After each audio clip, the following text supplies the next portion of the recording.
Minister Raghavan நேற்று நைட்ல இருந்து மிஸ்ஸிங்.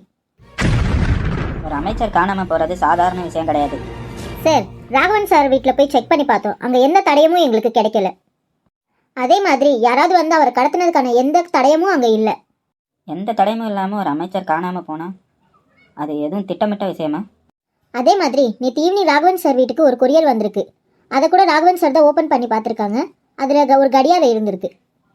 அது மட்டும் இல்லாமல் அந்த கொரியரில் நேம், அட்ரஸ், மொபைல் நம்பர் இந்த மாதிரி எந்த டீட்டெயில்ஸுமே இல்லை. அது எந்த மாதிரி கடிகாரம்?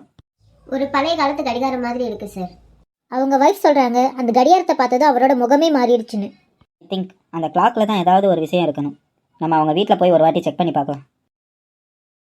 ஹலோ மேம், உங்ககிட்ட இருந்து கொஞ்சம் தகவல் தேவைப்படுது. கொஞ்சம் பேசலாமா உங்ககிட்ட? சொல்லுங்கள் சார். ஒரு கடிகாரம் உங்கள் வீட்டுக்கு வந்ததுலேருந்து தான் அவர் முகமே மாறிடுச்சுன்னு சொன்னீங்களே, அதை பற்றி தான் கொஞ்சம் விசாரிக்கணும். இதான் சார் அந்த கடிகாரம். இந்த கடிகாரத்தை அவர் கையில் எடுத்தப்பட்டிலேருந்து கொஞ்ச நேரத்துக்கு என்கிட்ட எதுவுமே பேசலை. அப்படியே அதையே பார்த்துக்கிட்டு இருந்தார். வேற எதுவும் சொன்னார் உங்ககிட்ட? இனிமே பார்சல் இல்லை கொரியர் எதுவும் பேர் இல்லாமல் வந்துச்சுன்னா நீ எதுவும் எடுத்து பார்க்காத, நான் வந்து பார்த்துக்கிறேன்னு சொன்னார். அவ்வளோதான். அதை தவிர்த்து வேற எதுவும் சொல்லலை. அவர் வேற எதையாவது பார்த்து பயந்த மாதிரி தெரிஞ்சிச்சா நேற்று? ஆமாம் சார். நேற்று இந்த கடிகாரத்தை பார்த்ததுலேருந்து தூங்குறதுக்கு பெட்ரூம்க்கு கூட வரல. இங்கே ஹாலையே படுத்து தூங்கிட்டாரு. இந்த மாதிரி கடிகாரம் உங்கள் வீட்டில் இதுக்கு முன்னாடி இருந்ததா? இல்லை சார். அவர் எதுவும் பழைய பொருளை வீட்டில் வச்சுக்கிறதே இல்லை. அவர் அடிக்கடி சொல்லிக்கிட்டே இருப்பார், சில பாவங்கள் காலம் எடுத்து தான் திரும்பி வரன்ட்டு. அதுக்கான காலம் வந்துருச்சுன்னு நினைக்கிறேன் சார். அந்த கிளாக்கை செக் பண்ணி பார்த்ததுல 24 ஹவர்ஸ் ஆனதும் ஆட்டோமேட்டிக்காக ஸ்டாப் ஆகிற மாதிரி இருக்குது சார், அதோட ஃபங்க்ஷனாலிட்டி. இப்போ நம்ம எல்லாருமே ஒரு விஷயம் புரிஞ்சுக்கணும். இது சாதாரண கிட்னாப்பிங் கேஸ் கிடையாது சார். இதுவரை கிட்னாப் பண்ணவங்க பணமும் கேட்கல, எதுவும் டிமாண்டும் வைக்கல. இதுதான் ரொம்ப ரொம்ப ஆபத்தான கேஸ். பணமும் கேட்கல, டிமாண்டும் வைக்கல. அப்போ அவங்களோட வெப்பனே அந்த நேரம் தான். வெளியில் ப்ரெஸ்ஸுக்காரவங்க தொல்லை தாங்க முடியல சார். மினிஸ்டரோட மிஸ்ஸிங் கேஸ் எப்படியோ லீக் ஆயிருக்கு. ப்ரெஸ்ஸுக்காரங்களுக்கு உண்மையெல்லாம் எதுவும் தேவைப்படாது. அவங்களுக்கு இப்போதைக்கு ஹெட்லைன் கிடைச்சா போதுன்னு இருப்பாங்க சார். ஆனால் இந்த விஷயம் வெளியே போச்சுன்னா கவர்மெண்ட் நம்ம மேலே ரொம்ப ப்ரெஷர் கொடுப்பாங்க சார். அக்யூஸ்ட் வேற இன்னும் யாருன்னு கண்டுபிடிக்கவே இல்லை. நம்ம அவனை அக்யூஸ்டுன்னு சொல்கிறதே தப்பு. நம்ம எதிரில் இருக்கிறவன் நம்மக்கிட்ட கேள்வி கேட்டுகிட்டே இருக்கான். அவன் நமக்கு 24 ஹவர்ஸ் தான் டைம் ஃபிக்ஸ் பண்ணியிருக்கான். அதுக்குள்ளே நம்ம கண்டுபிடிச்சே ஆகணும். ஏதாவது லொக்கேஷன் டீட்டெயில் கண்டுபிடிக்க முடிஞ்சுதா? இல்லை சார். நேற்று நைட்டில் இருந்து மினிஸ்டர் ராகவனோட ஃபோன் நாட் ரீச்சபிள் சார். ஒரு சில விஷயத்தை நான் அந்த கடிகாரத்தை வச்சு கண்டுபிடிச்சிருக்கேன் சார். உங்களுக்கு அந்த கொரியர் டீட்டெயில்ஸ் பிளாங்காக தான் கிடச்சிருக்கு. ஸோ அதை வச்சு நம்மளால் எதுவும் கண்டுபிடிக்க முடியாது.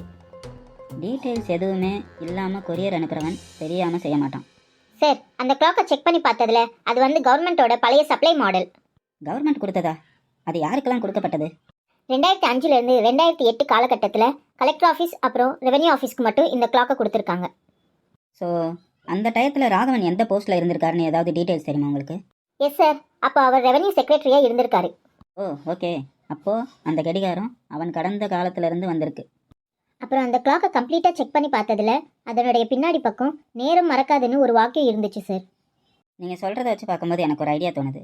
அவர் 2005 2008 காலகட்டத்தில் எந்தெந்த ஃபைலுக்கெல்லாம் சைன் போட்டிருக்காருன்னு பாருங்கள். ஓகே சார், நான் செக் பண்ணி பார்க்குறேன். பழைய டீட்டெயில்ஸ் செக் பண்ணி பார்த்ததில் ஒரு ஃபைல் ஒன்று கிடச்சிருக்கு. என்ன ஃபைல்? 2007 திருவள்ளூர் மாவட்டத்தில் ஒரு லேண்ட் அக்யூசேஷன் கேஸில் ராகவன் ஈடுபட்டிருக்காரு. அதோட அவுட்கம் என்னாச்சு?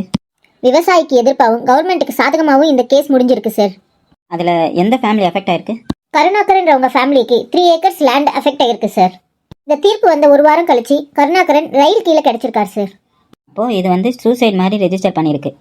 ஆர்டரை சைன் பண்ணது ராகவன் தான் சார். அவனோட ஒரு கையெழுத்து அந்த குடும்பத்தையே அஃபெக்ட் பண்ணியிருக்கு. அப்படியே கருணாகரனுக்கு ஒரு பையன் இருக்கான் சார். அவனை ரீச் பண்ணலான்னு நாங்கள் ட்ரை பண்ணோம். ஆனால் எங்களால் ரீச் பண்ண முடியலை. அவன் எங்கே இருக்கான்னே தெரியலை. விக்டிம் கிளாக் சென்ட் பண்ணியிருக்கானா? கண்டிப்பாக அந்த கிளாக்கில் ஏதோ ஒரு விஷயம் இருக்குது. அதை ஃபஸ்ட்டு கண்டுபிடிங்க மாயா. ஓகே சார், நான் கண்டுபிடிக்கிறேன்.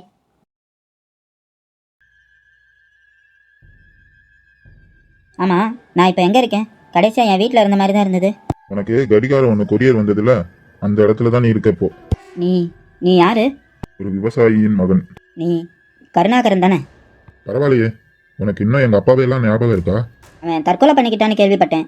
அவர் ஒன்றும் தற்கொலை எல்லாம் பண்ணிக்கல, நீங்கள் தான் அவர் வாழ விடாமல் பண்ணிட்டீங்க. நான் எதுவும் தனியாலாம் செய்யலை. ஆனால் உங்களோட கையெழுத்து தான் அவர் வாழ்க்கையே முடிச்சிருச்சு. அதில் நான் ஒன்றுமே பண்ண முடியாது.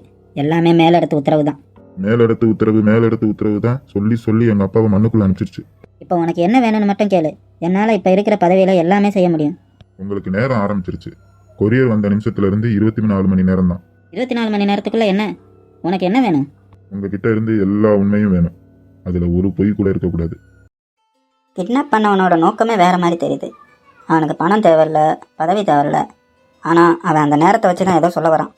நானும் அப்படிதான் சார் நினைக்கிறேன். அவனுக்கு நேரம் தான் முக்கியம்னு நினைக்கிறேன். அதனால தான் கடிகாரத்தை சூஸ் பண்ணியிருக்கான். கடைசி அமைச்சர் சைன் பண்ண எல்லா டாக்குமெண்ட்ஸுமே ரேண்ட் ரிலேட்டடானது தான் சார். மொத்தம் எத்தனை ஃபைல் பண்ணியிருப்பாருன்னு நினைக்கிறீங்க? மொத்தம் 24 ஃபைல் பண்ணியிருக்கார் சார். அப்போனா அது 24 மணி நேரம். அப்போது ஒரு ஃபைலுக்கு 1 மணி நேரம் டைம்ன்ற மாதிரி எடுத்துக்கலாமா நம்ம? சார், நம்ம கிட்ட நேரம் ரொம்ப கம்மியாக தான் இருக்குது சார். அதுக்குள்ளே நம்ம அவனை கண்டுபிடிச்சாகணும். நீங்கள் சொல்கிறது கரெக்டு தான். 2007 இதில் பாதிக்கப்பட்ட எல்லா குடும்பத்தையும் லிஸ்ட்டாக எடுங்க. எல்லாரையும் விசாரித்து பார்க்கலாம். இந்த கேஸை பொறுத்தவரை நம்ம இன்னும் தூரமாக தான் நிற்கிறோம்னு நினைக்கிறேன். அப்போ அந்த கடிகாரத்தை நம்ம ஒரு எச்சரிக்கையே எடுத்துக்கிட்டு அதை நம்ம ஃபார்வர்ட் பண்ணலாம் சார்.